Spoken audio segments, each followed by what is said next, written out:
Here we are running into the underground crypto Moonbase research laboratory. Imagine trying to build a financial system that anyone in the world can access. No central authority, no company controlling it, no single server maintaining the records. Instead, thousands of computers around the world maintain the system together. That idea sounds powerful, but it introduces a fundamental challenge. Every participant must agree on the same version of reality, and if you know how that goes, most people do not agree on the same version of reality. When someone sends a transaction, the network must verify it. Every node must check the rules and confirm that the state change is valid. Or updating the ledger, they have to agree that whatever you're updating it to is legitimate. The more participants you have verifying the system, the more decentralized it becomes. But there is a cost. Verification takes time and resources, as does everything take time and resources, so it's nothing new. If every node must process every transaction, the system throughput becomes limited. The network becomes secure and decentralized, but not very scalable. So great decentralization, great security, if not a lot of people are using it.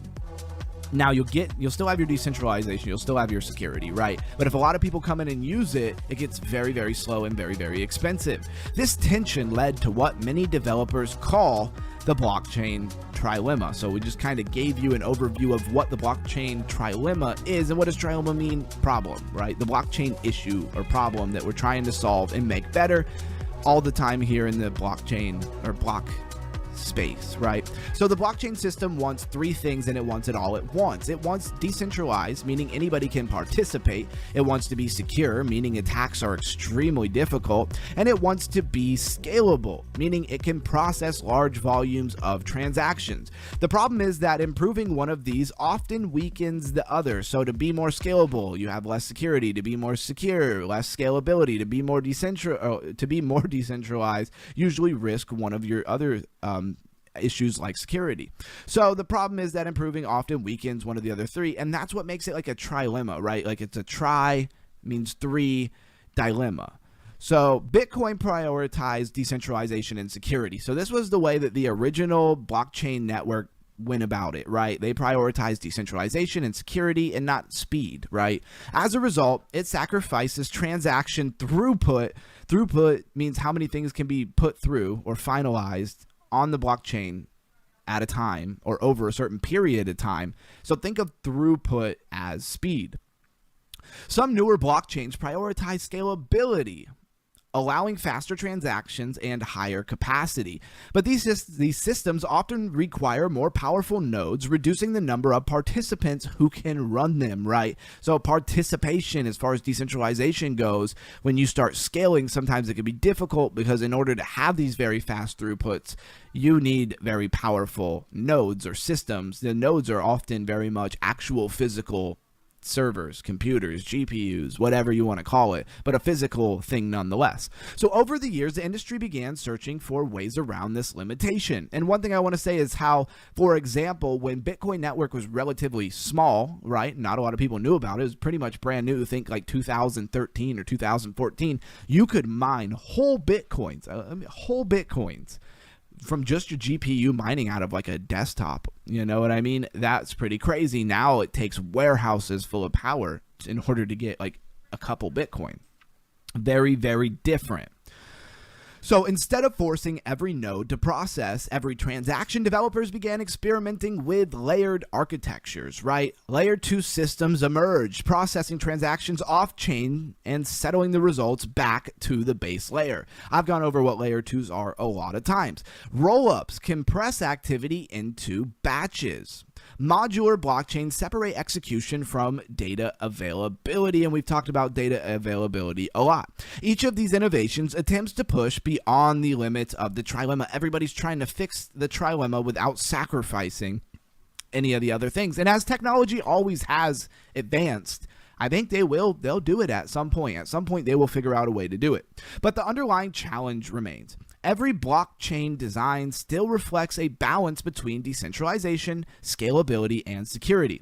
Understanding this trade-off helps explain why crypto systems are designed the way they are, and why the industry continues searching for better solutions and evolving that blockchain technology. Let me get to our talking points of the night. So there it is. We set the foundation for what we're going to be going over. All right, so let's talk about what I want everybody to focus on, and that is the blockchain trilemma. So what is the blockchain trilemma? Well, hopefully you got a little bit of an idea. So what does tri mean? 3. And what is dilemma? Right? We put that together, we get trilemma. The blockchain trilemma describes the difficulty of achieving 3 goals simultaneously in a blockchain system. So here are the 3 goals: decentralization, security, and scalability. Most networks can optimize 2 of these properties, but improving all 3 at once has proven to be extremely challenging. Why the trilemma exists in the first place. Decentralization requires many independent nodes to verify transactions, but when many nodes verify everything, transaction throughput becomes very limited. Scaling often requires reducing the work each node performs, which can reduce the decentralization. Early blockchain designs, Bitcoin, prioritize security and decentralization. Which one of those 3 are we leaving out? Anybody following along at home out there?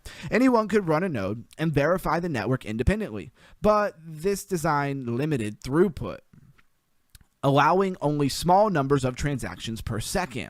Scaling trade-offs. Some networks increase scalability by increasing block size, reducing node requirements, and using fast consensus.